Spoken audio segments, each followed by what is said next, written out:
Ako začína vlastne identita? Prvý ten krok, to prvé, čo vytvára identitu, je tzv. Pripútanie. Tam, ak máme to meno Bowley, to je autor tohto, o čom sa uvažuje ako o pripútaní. O pripútaní dieťaťa k matke, k rodičom. To je obdobie od 0 do 2 rokov a je neuveriteľne dôležité. V ranom detstve tam sa vlastne učí citovým väzbám, vypestovaniu disciplíny. A tu je len poznámka, pretože my tieto deti ešte v škole nemáme, sú s rodičmi. Ide o to, aby sme dokázali osvetu s rodičmi viesť. Aby sme im hovorili o tom, aké je dôležité. Psychológovia hovoria napríklad, že obdobie okolo 6 mesiacov alebo do 6 mesiacov pre vývoj našich budúcich vzťahov, ktoré budeme mať v živote, je najdôležitejší. Obdobie 6 mesiacov. A mnohí si myslíme, že v tomto období také malé dieťa nič nevníma, pretože ono nič nehovorí, ono len možno nemo pozoruje, pozerá po okolí, po rodičoch, po tých, ktorí prichádzajú. A psychológovia hovoria, že práve tento čas je najdôležitejší pre vytváranie našich vzťahov, ktoré máme, tak ako sme tu dospeli. Teda, aké je dôležité, aby fungovanie rodiny bolo vynikajúce, aby to dieťa sa pripútalo hlavne k matke, pretože matka je záruka, je ochranou. A žiaľ, tam ide ďalej, psychiatri a psychológovia, ktorí robia vyšetrenia tých prípadov toho nepripútania dieťaťa k rodičom, máme neuveriteľne veľa. Ak máme také deti, ktoré boli pripútané v tom období od 0 do tých 3 rokov, máme šťastie, pretože vykazujú ten identický stav veľmi pozitívny. Ďalej máme predškolský vek. Čo s identitou v predškolskom veku?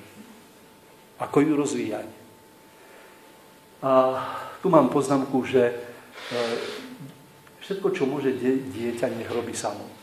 Tí, ktorí robíte v materských školách, však nakoniec teóriu a učenie Marie Montessori poznáme. Takže ozaj, období predškolského veku v materských školách by mala tá identita sa rozvíjať pomocou hier na seba poznávanie, na budovanie vzťahov, vrátanie komunikácie. Tu je uvedená jedna z metód, ktorá hovorí o tom, teda metóda kauzálnych atribúcií, ja len pripomeniem, predpokladám, že všetci ju poznáte. Metóda kauzálnych atribúcií hovorí o tom, kde človek kladie príčiny svojich úspechov alebo neúspechov. My v živote máme aj úspechy, aj neúspechy. Ide o to, naučiť sa, kam postaviť príčinu tohto úspechu alebo neúspechu. Zo skúsenosti istotne viete, že ak je žiak neúspešný v škole, príde domov, tak príčinu svojho neúspechu nepostaví do seba, že ja som bol ten, ktorý zlyhal, neučil som sa, ale príčinou býva zvyčajne učiteľ, pretože nemal dobrú náladu a teda postavenie tej príčiny buď dávame mimo seba a zvyčajne mimo seba dávame vtedy, keď sme neúspešní, ale vtedy, keď sme úspešní, vtedy tú príčinu svojho úspechu dávame do seba. Bo ja som bol ten usilovný, ktorý dosiahol cez svoje. Nie, že by učiteľ pomohol. A tomu treba vlastne deti učiť. Učiť ich cez hodnotenie. My, keď hodnotíme žiakov v triede, výkony žiakov, keď sa hodnotia, ináč je to veľmi náročný proces. Jeden možno z najnáročnejších procesov vám netreba hovoriť, pretože hodnotenie sa vždy dotýka toho najcitlivejšieho, a to nášho sebavedomia. Cez hodnotenie môžeme povzbudiť človeka, môžeme ho posunúť, motivovať a hodnotením môžeme doslova zabiť to, čo je v nás. Teda to naše ja, čo je najvyššie v tej oblasti identity. Takže mali by sme žiakov viesť k tomu, aby cez naše hodnotenie, pretože Sokrates povedal, to sa kultivuje, čo sa hodnotí. Teda tým, že hodnotíme, my vlastne učíme hodnotám, pretože človek sa nenarodí s tým, že vie hodnotiť a nakoniec veci okolo nás nemajú nejakú hodnotu.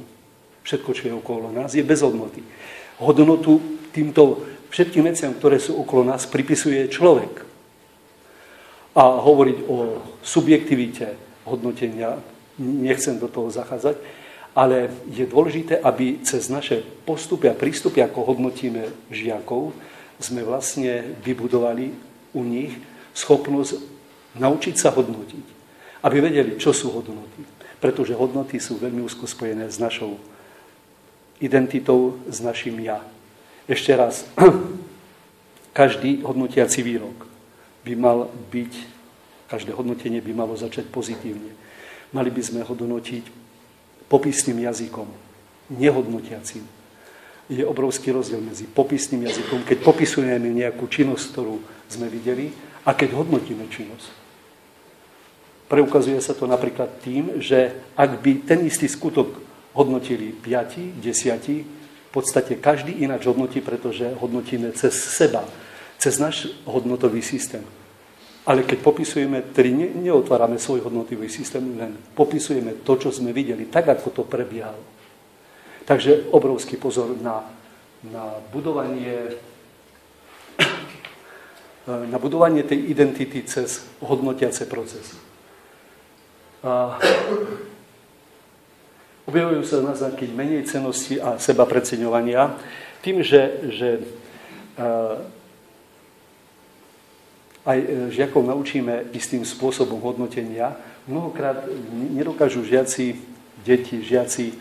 ešte rozlišovať medzi možno kvalitou a kvantitou a mnohokrát to svoje, tie výkony vnímajú ako veľmi slabé a sa teda podceňujú, alebo ich považujú za výnimočne kvalitné a sa vlastne preceňujú.